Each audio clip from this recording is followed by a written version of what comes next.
السلام علیکم۔ میری نسل نے جب آنکھ کھولی تو ماسکو دنیا بھر کے مجبور مزدوروں کے خوابوں کی تعبیر سمجھا جاتا تھا۔ سوشلسٹ انقلاب کے بعد لکھے جانے والے روسی ادب کے زیر اثر ہمارا تاثر اس شہر کے بارے میں یہ تھا کہ یہاں کے گلی کوچوں میں لوگ بیٹھے کارل مارکس کے تصورات اور لینن کے اقدامات پر بحث کرتے ہوں گے، مزدور کارخانوں سے نکل کر سیدھا لائبریریوں کا راستہ لیتے ہوں گے اور وہاں بیٹھ کر گھنٹوں ہیگل کی جدلیات اور اینگلز کی تشریحات پر تبادلہ خیال کرتے ہوں گے۔ ہر چوک میں اسٹڈی سرکل قائم ہوگا جہاں کوئی اشتراکی کارکن پیش آمدہ حالات پر روشنی ڈال رہا ہوگا۔ ماسکو کا یہ تاثر شاید ہمیشہ کے لیے پختہ ہو جاتا کہ ہمارے ہوش سنبھالتے ہی سوویت یونین نے افغانستان پر حملہ کر دیا۔ اس کے بعد ماسکو ایک ظالمانہ نظام کا استعارہ معلوم ہونے لگا۔ اب اس شہر کے بارے میں ایسا لگنے لگا کہ جگہ جگہ KGB یعنی سابق سوویت یونین کی خفیہ ایجنسی کے جاسوس لمبے لمبے کوٹ پہنے اور آنکھوں کو ڈھانپ لینے والے ہیٹ پہن کر کھڑے ہوں گے کہ جیسے ہی کوئی مشکوک آدمی نظر آئے تو اٹھا لیا جائے۔ اس زمانے میں ماسکو سے اس قدر نفرت محسوس ہوتی تھی کہ جب فیض احمد فیض کو لینن پرائز ملنے کے بارے میں پتہ چلا تو ان کی شاعرانہ عظمت میں بھی کلام ہونے لگا۔ اس شہر نادیدہ کی محبت اور نفرت میں یہ شدت شاید اس لیے بھی تھی کہ ہماری نسل کو ہوش سنبھالتے ہی ایک نظریاتی تصادم کا سامنا تھا۔ اس تصادم کے دو قطب تھے، ایک واشنگٹن اور دوسرا ماسکو۔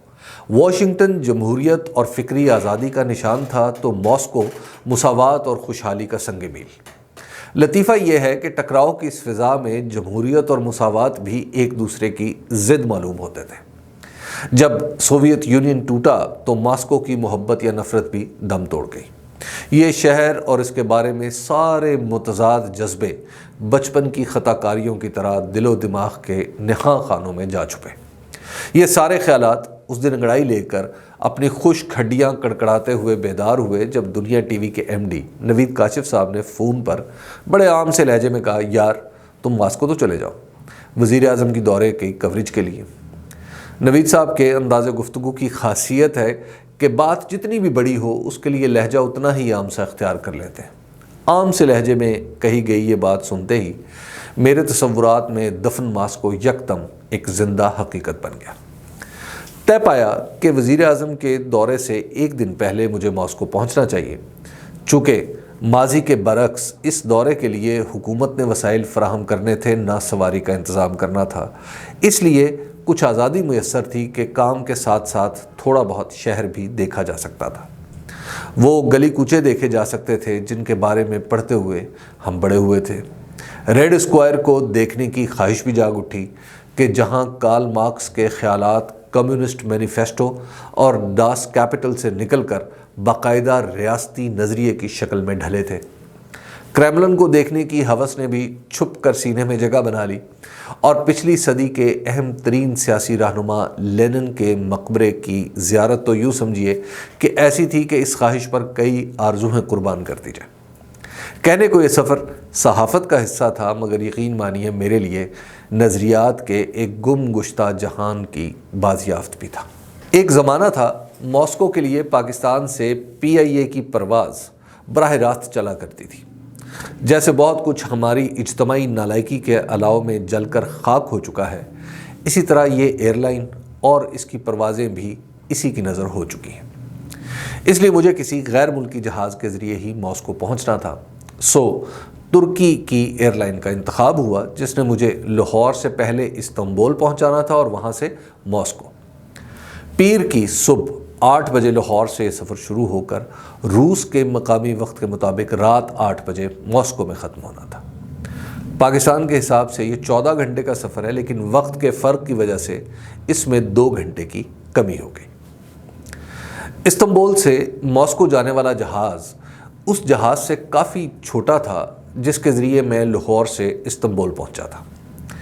پہلے والے میں 300 مسافروں کی گنجائش تھی اور دوسرے میں 120 کی۔ ایک فرق یہ بھی تھا کہ لاہور سے استنبول تک جانے والا جہاز پاکستانیوں سے بھرا ہوا تھا اور ماسکو جانے والے جہاز میں میرے سوا کوئی پاکستانی تو کیا جنوبی ایشیا کا بھی کوئی شخص نہیں تھا۔ سبھی ترک اور روسی قومیت کے لوگ تھے جن کے درمیان میری حیثیت کالی بھیڑ کی سی تھی۔ رنگ و نسل کے امتیاز کو ہمیشہ سے شرف آدمیت کی توہین سمجھنے کے باوجود ایک لمحے کے لیے مجھے لگا کہ جیسے جہاز میں بیٹھے سبھی گورے دراصل ایک قوم ہے اور میں کسی دوسری قوم سے تعلق رکھتا ہوں۔ دوسرے ہی لمحے یہ خیال کوندے کی طرح لپکا کہ میں نے کیوں بغیر کسی کے کہے رنگت کی بنیاد پر اپنی شناخت اپنے ساتھ بیٹھے انسانوں سے الگ کر لی، یعنی رنگ و نسل کے امتیاز کا کوئی احساس انہیں ہو نہ ہو، میں نے اپنے طور پر خود کو ایک الگ قوم کا تصور کر لیا۔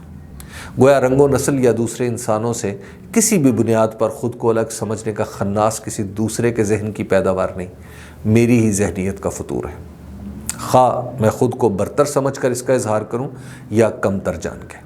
خیر چھوڑیے اس بات کو، مجھے لگتا ہے شناخت اور تعصب کا یہ باریک معاملہ صحافی کے طے کرنے کا نہیں ہے، اسے یاسر پیرزادہ، وجاہت مسعود یا خورشید ندیم جیسے دانشوروں کے لیے ہی چھوڑ دینا چاہیے۔ ماسکو میں 2 ایئرپورٹ ہیں۔ جس ایئرپورٹ پر مجھے اترنا تھا اس کا نام ویکو ہے۔ مقامی وقت کے مطابق ٹھیک 8 بجے میں وہاں پہنچا تو ایئرپورٹ پر کوئی ایسی نشانی موجود نہیں تھی جو سوویت یونین کی عظمت رفتہ کی گواہی دیتی یا جسے نئے روس کی علامت قرار دیا جا سکتا۔ سادہ سا ایئرپورٹ تھا۔ امیگریشن پر زیادہ تر نوجوان مقرر تھے۔ ویسے تو دنیا بھر میں کہیں بھی جائیں امیگریشن کا مرحلہ خامخواہ مشکل معلوم ہوتا ہے، کم از کم مجھے تو اس مرحلے کی تکمیل تک وسوسے ہی گھیرے رہتے ہیں۔ یہاں تو معاملہ کچھ گمبھیر تھا۔ میں قطار میں کھڑا دیکھ رہا تھا کہ امیگریشن افسر آنکھ کے ساتھ انڈے کے برابر کا ایک آلہ لگا کر ہر پاسپورٹ کا معائنہ کرتا۔ غالباً یہ خوردبین جیسی کوئی چیز تھی۔ اس معائنے کے بعد پاسپورٹ والے سے نہایت سرد مہری سے کچھ پوچھتا اور پھر جانے دیتا۔ خیر میری باری آئی تو کاؤنٹر پر بیٹھے نوجوان نے میرے پاسپورٹ کا بھی اسی طرح جائزہ لینا شروع کیا تو دل دھک سے رہ گیا۔ نہ جانے کیا کچھ دیکھا، اس کی بھویں سکڑی ہوئی تھیں جیسے کچھ سوچ رہا ہو۔ پھر اس نے میری آنکھوں میں آنکھیں ڈال کر دیکھنا شروع کر دیا۔ چند لمحے بعد اس نے پاسپورٹ پر مہر لگا دی۔ میری سانس میں سانس آئی اور میں ایئرپورٹ سے باہر چل پڑا۔ جیسے ہی ایئرپورٹ کی عمارت سے باہر نکلا تو برفیلی ہوا کے تھپیڑے نے استقبال کیا۔ پاکستانی سفارت خانے کے پریس ڈپارٹمنٹ کی بھیجی ہوئی گاڑی مجھے لینے کے لیے آئی تھی۔ گاڑی تک پہنچتے ہوئے سردی نے حالت غیر کر دی۔ سڑک کے دونوں طرف برف کی 5-5 6-6 فٹ اونچے پہاڑی نما ڈھیر پڑے تھے جو دراصل سڑکوں پر پڑی برف اکٹھی کر کے بنا دیے گئے تھے۔ ایئرپورٹ سے باہر نکلے تو شہر پر جو پہلی نظر پڑی اس نے کچھ اچھا تاثر نہیں چھوڑا۔ دل کی بات تو یہ ہے کہ میں کچھ مایوس ہو گیا۔ ماسکو تو بالکل عام سا شہر لگ رہا تھا۔ خبر کی دنیا